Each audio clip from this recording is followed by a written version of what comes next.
Today we're diving deep into a question that might seem kind of simple at first glance, but it really opens up a much bigger conversation.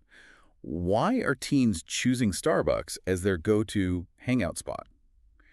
And what does that say about the future of social spaces in general? It's a question posed by the urban strategy firm, scenarioDNA, and their analysis, along with some insights we're going to look at from Project for Public Spaces. And this Bloomberg article paints a pretty interesting picture, and potentially a concerning one. Okay, so let's start with that scenario DNA analysis. They made the case that this whole thing, this teen migration to Starbucks, it's a symptom of a much bigger issue, the decline of real, genuine public spaces. So walk me through that. What's the reasoning there? Well, they point to the role that what we call third places play in a healthy society. Third places. Right. So these are spaces that are not home Yeah. and they're not work, but they provide opportunities for social interaction, community building, that kind of thing. Historically, public parks have been like the prime example. Yeah. Think about back in the 19th century, you have figures like Frederick Law Olmsted. Oh, sure, yeah, Central Park. Exactly, the visionary behind Central Park. These people advocated for these green spaces as like essential for public health and well-being. So it wasn't just about leisure, it was a response to some real societal concerns they were seeing. Exactly. So think overcrowding, disease outbreaks like cholera at the time. Parks were seen as a solution to these things. These spaces were considered really crucial for creating a sense of community and providing a healthy outlet for urban populations.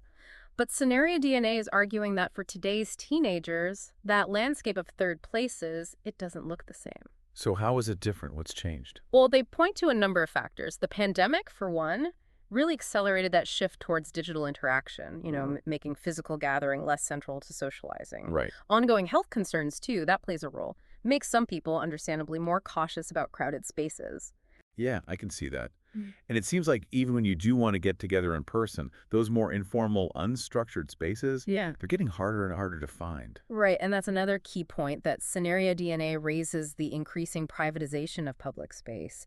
They use the example of New York City's High Line. Oh, interesting. Yeah, and it's interesting because while it's celebrated as a successful urban renewal project, Right. That's it right. also represents a shift from unstructured, freely accessible spaces to these highly curated, programmed experiences. Okay, so you've got this cool elevated park, but it's less about spontaneous hangouts and more about scheduled events and like guided tours. Exactly. You're more likely to encounter like a performance or an art installation Yeah. than you are a bunch of teenagers just hanging out, right? Right, right. And this is a trend that extends beyond parks, too. A lot of public spaces now have time limits, consumption requirements, you have to buy something to be there, or there are surveillance systems in place, all of which create a very different atmosphere than the open, unregulated environments where previous generations might have gathered. So you've got teens today, they're facing this shortage of these like traditional third places, right? hmm And they're still craving that social connection. So where are they going?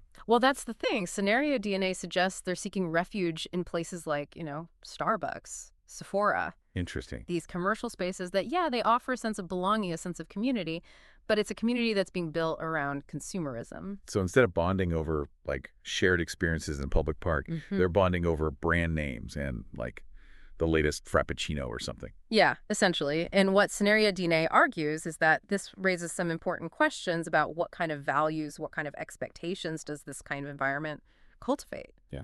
Are we shaping a generation that's more oriented towards like these programmed interactions and brand loyalty than, authentic, serendipitous engagement and community building?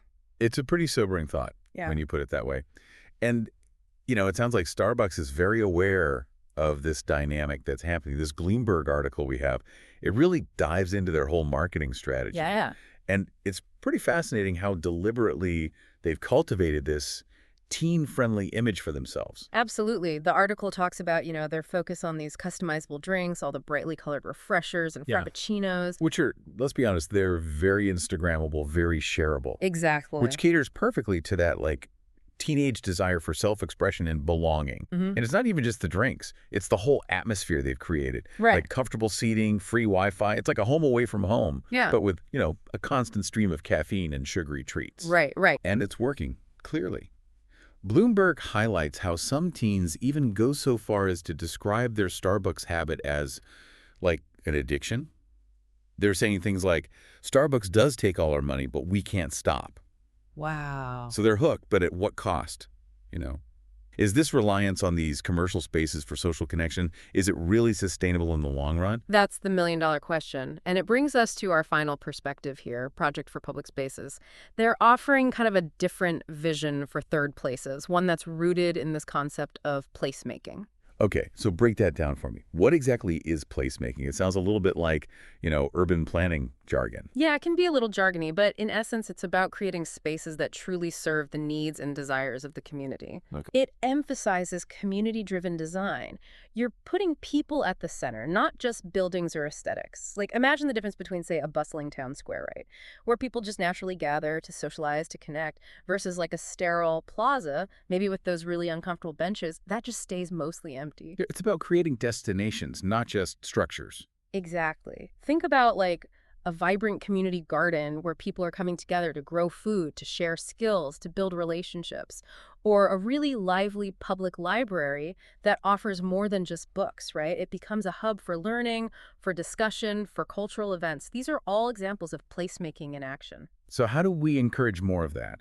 How do we create these vibrant, welcoming third places that aren't driven by, profit? Well, Project for Public Spaces, they really emphasize the importance of community involvement in this whole process.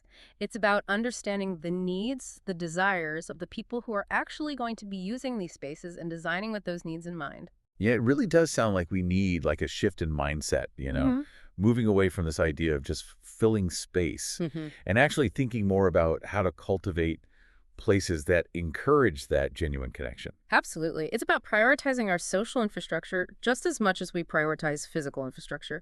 Roads and bridges are important, but But so are these gathering places. exactly, because Yeah. if we don't, corporations like, Starbucks, they'll happily fill that void. Right. And the question then becomes, what are the long-term implications of a society where so much of social connection is like commercialized? Yeah. If the spaces that we're inhabiting are actually shaping our values and relationships, what does that say about the world we're creating? It's kind of a scary thought. Yeah, it's a question worth thinking about for sure. We've gone from parks as a response to these public health concerns to, teenagers are seeking connection in spaces that are essentially designed to sell them something. Right. And it just highlights how important it is that we make a conscious effort to create and support these vibrant, community-driven third places. Investing in public spaces, fostering that sense of community ownership, recognizing how crucial these spaces are in really shaping who we are and how we connect with one another. Yeah. So I think the next time we find ourselves in a crowded Starbucks, surrounded by teens glued to their phones, maybe we should take a moment to remember it's not just about the coffee, right? Right. It's a symptom of this much larger societal shift. And it's a call to action for all of us to think about how we can create those spaces that really nurture that genuine human connection.